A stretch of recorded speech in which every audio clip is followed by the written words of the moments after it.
In your school or work experience, have you ever felt that you weren't valued, respected, or understood? Hi, my name is Calvin Finney, and today my group will be discussing how using empathetic and active listening can really increase work communication and job satisfaction rates. First, I will be discussing the article written by Jacob Engel. Jacob Engel is a writer for Forbes and has also had 26 years of experience of being a higher level manager. In these 26 years, he's been the CEO of 4 large corporations and has traveled the world to go to other large companies to really create an alignment with a team of a communication system that lets each associate and worker know that they are valued for what they're feeling and that their issues they will help resolve by making sure that they're listening to what they're saying. In his article, he first establishes the difference between empathetic and active listening. Empathetic listening pretty much coincides with what the title is. It's being empathetic. Being empathetic really lets the worker know that you're understanding their issues, their feelings, and their emotions, and letting them know that they're valid for feeling these. While we may not always agree, it is important to let them know that they should feel that because each person has a different perspective and a different personal experience going on. And while we may not understand it, it's important to let them know that they are valid for what they're feeling. Now, in order to be an active listener, you also need to have empathetic listening down. To be an active listener, you're really listening to what the worker is saying. So if they have an issue going on in the workplace, let them know exactly what you're hearing and let them know that you want to help fix the problem by establishing a solution. But by also using empathetic listening to let them know that what they're feeling is valid and that you're understanding their situations and you want to create a solution to the problem. In his article, he does use real world examples of how large corporation CEOs and the lower level workers really didn't have a clear alignment in their communication. Because of this, they had lower job satisfaction rates and higher turnover rates because the workers didn't feel that they were valued and even the CEO didn't. Because of this, he went into the corporation and created an alignment within the team and sat them all down at one table and let them know every person's feelings were valid and that each of them didn't mean it in a perspective that they were talking about, but when they really listened to each other, they created a sense of communication, and then the team felt more valued and had a higher job satisfaction rate. With this, I've also had this experience in my current job as the assistant store manager at Bath and Body Works. Me and my store manager at first didn't align and didn't have clear expectations for each other, and we didn't have a line of communication about how our feelings were. We didn't use empathetic listening or active listening in the workplace, not only for each other, but also for our workers. Because of this, and because we had different perspectives, personalities, and values, we didn't kind of align as a team, and because of that, we lost many associates and we butt heads all the time. We created a workplace environment that nobody wanted to come into, and because of this, we lost sales and we lost leaders and we lost associates. So it became a time when my store manager and I really sat down with each other and really used empathetic and active listening. When we did this, we understood that we were trying to create the same result with everything that we were doing, but we weren't creating an alignment and communication of how to get there. When her and I discussed our issues and discussed our perspectives of everything, we really understood each other a little bit better. By doing this, we used empathetic and active listening to understand each other's problems, to let each of us know that we were valid for feeling that way and that we were valued in the company. When we did this, we created a work alignment between the leaders and the associates to let each other know that we were valid for what we were feeling and that we wanted to all continue to create a bigger communication line to let each of us know that we all are valued and that all of our work is important. But because of this, we created a higher job satisfaction rate, not only with us because we had a clear alignment, but we also, in result, also had a higher retention rate with our employees.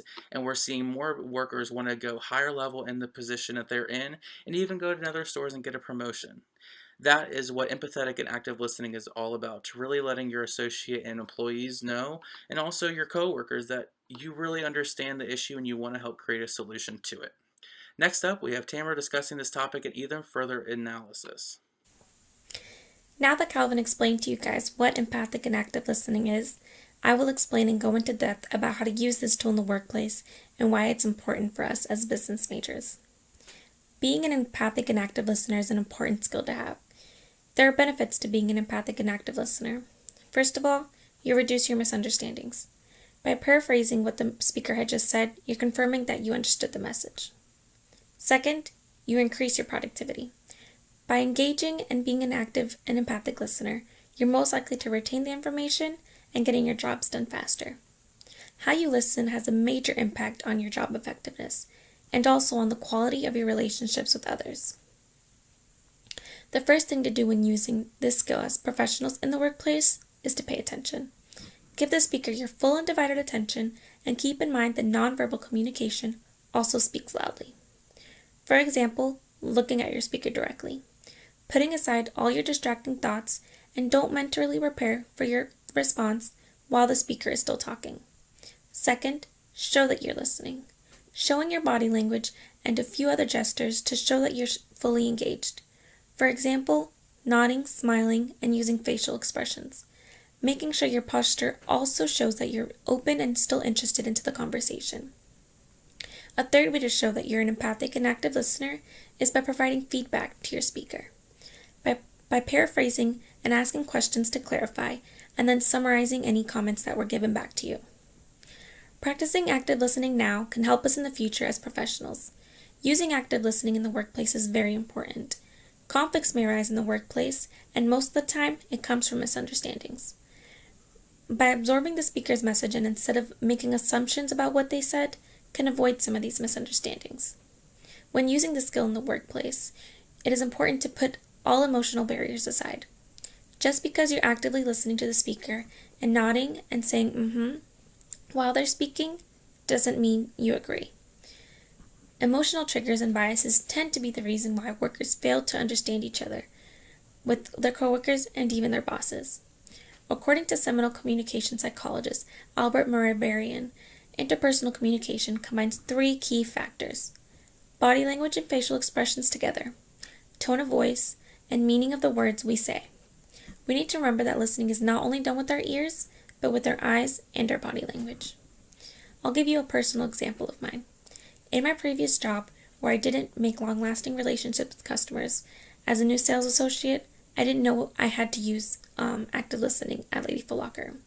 I just wanted to get every customer in the store and go in and out of the stockroom as fast as possible.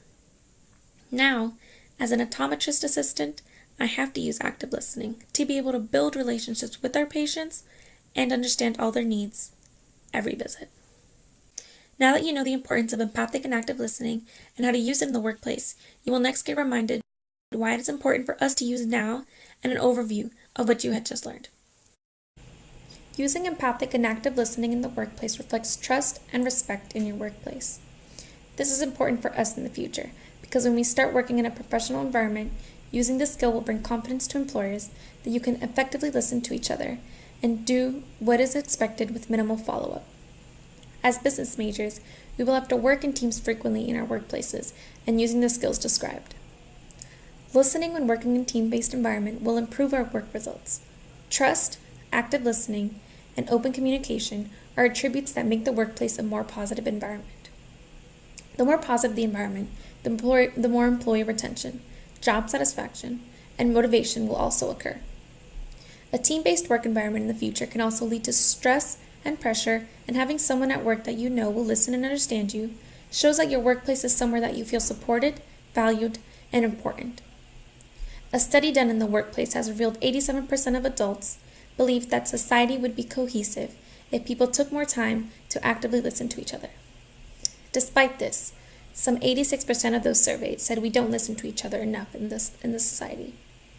The importance of listening in the workplace also can't be overstated, with 97% of those surveyed believing that active listening leads to a more productive work environment.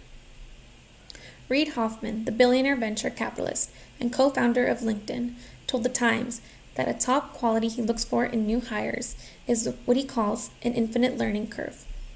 In other words, people who are always listening and learning about new areas so they can innovate in them. Ben Dotner, PhD, a New York City-based executive coach, also agrees. It's important to think about listening in a broader framework, one that includes being open, assimilating, accommodating, and revising your existing theories based on the information around you, he says. Referencing back to our article Calvin talked about in the beginning of our presentation, as Stephen Covey, a businessman and keynote speaker, wrote in his famous book, The 7 Habits of Highly Effective People, he says most people do not listen with the intent to understand, they listen with the intent to reply. Now that you know how to effectively be an empathic and active listener in the workplace, it's time to start practicing these skills now to be an expert at it when becoming a professional.